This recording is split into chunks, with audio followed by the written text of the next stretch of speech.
Yo, what's good? It's Mastermind MMA, and this is a new series I'm starting calling the UFC Stock Exchange. Shout out to George St. Pierre because, my bad, I just hit my pop filter. He's the reason why I'm coming up with the title because, the stock market. And, so I'm going to be doing this after every fight card. And what I'm going to be talking about is fucking whose stock is on the rise after the performance. So right now I'm going to be doing the stock exchange on UFC Auckland. So I'm going to start off with John Moraga. So Moraga won via decision and his stock is obviously up. Um the flyweight is not that deep of a division. So I mean, I remember he lost to Sergio Pettis, he lost to Benavidez, he lost to John Dodson. He fought Demetrius Johnson, UFC on Fox 8. He lost to Demetrius Johnson. So he lost round 5 submission. So he's kind of been working his way back up. That was in 2013. He lost that fight, and then he lost to a lot of elites. So he needs to kind of run those back and prove himself. Because there's no way he could get to a title. I mean, he already lost to the title owner, so his path back is redemption, and he won against Ashkan Mokhtarian, and that was his first fight in the UFC. So his stock, Moraga's stock goes up, but not by a lot. Now, the next person I want to talk about is Ben Nguyen, whose stock went up like it was motherfucking Netflix when it first came out. He fucking submitted Tim Elliott in 47 seconds.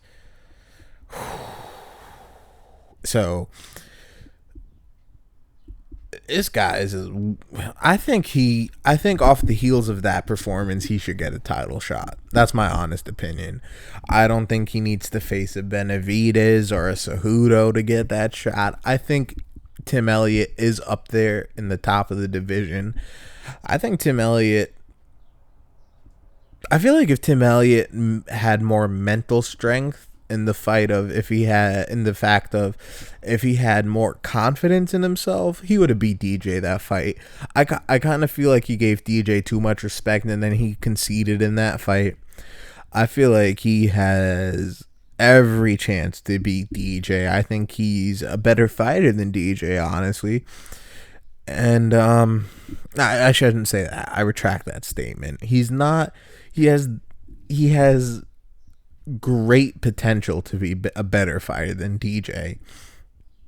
And Ben Nguyen just came in there and just choked him out, man. We saw Tim Elliott's submission defense is incredible. And the fact that he went in there and we saw how he could defend and scramble. And in the Louis Smoka fight, we saw his transitions and the scrambles and his great jiu-jitsu offense and defense. But Ben Nguyen he just got that shit done so fast. And his stock, honestly, on the night, his stock probably went up the most because he came out with the biggest win because he won over a top guy, or he beat a top guy in the division. I honestly think he's more deserving than Ray Borg with that win. Ray Borg has not beat someone of Tim Elliott's caliber. So I feel like Ben Nguyen is next up for the title. Once this TJ DJ Ray Borg bullshit gets sorted out, Ben Nguyen has my vote, and his stock rose the highest on that night. Now, the next person up, Dan Hooker. Dan Hooker is relatively unknown. Been in the UFC since like 2014.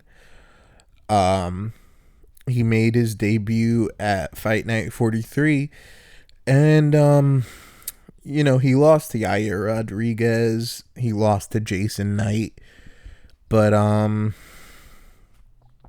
he doesn't really have that many notable wins. So this Ross Pearson knockout definitely rose his stock up a lot. He comes out, probably he's gonna get a top 10 opponent, most definitely next time. I doubt top 5 because I wouldn't see them throwing him to. That's not like a top 5. Beating Ross Pearson doesn't earn you a top 5 shot. Don't take it as any disrespect. I like Ross Pearson, but he's been on a bit of a skid as of late. Now, I feel like you should maybe top 7 guy. You know what I'm saying? See where he's at. And that knee was a good knee. I'm not gonna take anything away from him. But I need to see that more. You know what I mean? Because there's a possibility Pearson just could have got caught. You know what I mean? Which is not taking anything away from him. But I would like to see him prove it more, and his, just to see if he's a contender. But all credit to him for the purpose of the video UFC stock exchange. His stock definitely rose a lot because Pearson is a name. That's a good name to have on your resume, and it's a highlight reel knockout. So anytime you leave the night with a fucking, honestly, a knockout of the year contender, let's be real, that's always good for you. So his stock went up. Now Derek Brunson. Dude, your stock didn't move not 1 inch, not 1 millimeter. This fight did not shit for you. Derek Brunson only had everything to lose and really nothing to gain, because Dan Kelly's coming off of a win against Rashad, which wasn't that great. It was a split decision win. I had Rashad winning that fight, but I'm not mad at Daniel Kelly getting that. I definitely could see why he got it, but nothing really impressive. He's older. His knee is shot, and Brunson did what he was supposed to do. If he didn't do anything but that, his stock would have dropped. You know what I'm saying? That's what he needed to do. He needed that, and the fact that he got it, it's just like, okay, you did your job. You did exactly what you're supposed to do. So, when you do your job, you don't get much credit. You know what I'm saying? So, like, you did what you're supposed to do. Good for you. Now you're back on, now you're a bit back on track. Now, son, a big winner of the night, Mark Hunt. This was kind of a do or die moment for Mark Hunt, in the sense of he would have been in a shit place in his career if he lost this fight. He's already at odds with the UFC. He's in a legal battle with the UFC. He's on a 2-fight losing streak, or forgive me. He was on a 2-fight losing streak. You lost to Brock Lesnar, and then he was on steroids, and then that whole thing blew up, so that wasn't really a good look. And you got knocked out by Overeem, and then you came out saying that he's a cheater with using IV and all that, and that's not really a good look either. I mean, he's kind of in the moral high ground, but the fact that he lost and he's coming out and saying it just doesn't look good, public perception wise. I could definitely see his side, and I agree with him, but he really needed this. Derek Lewis was really looking to make a name off of Mark Hunt. If Derek Lewis knocked out Mark Hunt, he would be the new Mark Hunt, if you could understand what I'm saying. So Mark Hunt needed this to prove that, no, I'm not a gatekeeper. No, you're not going to make your name off me. And to prove he could come through in pressure situations, there's a lot of pressure being that it's his hometown, like literally the town he was born in.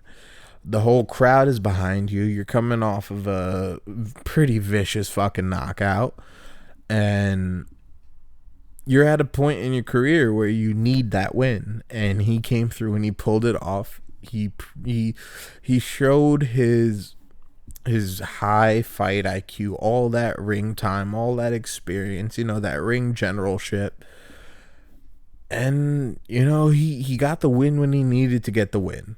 And he ate some hard shots, proves that he still has his chin, and that he could outlast people.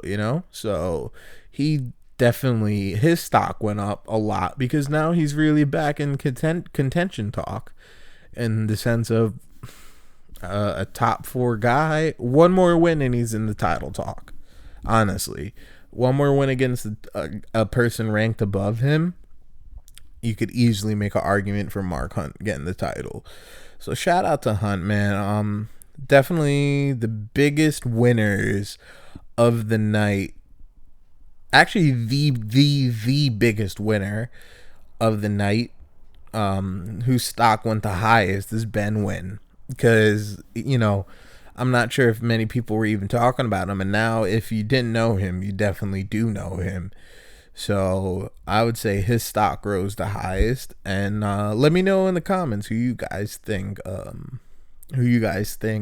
stock rose, and obviously whoever lost, their stock dropped off. So, pretty bad. Fucking Dan Kelly, his stock, like, it kind of went up a little bit with the Rashad win, and whatever went up, it just dropped and then some.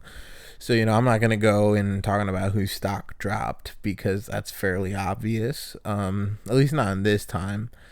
So, yeah, let me know what you guys think. You already know it's Mastermind MMA.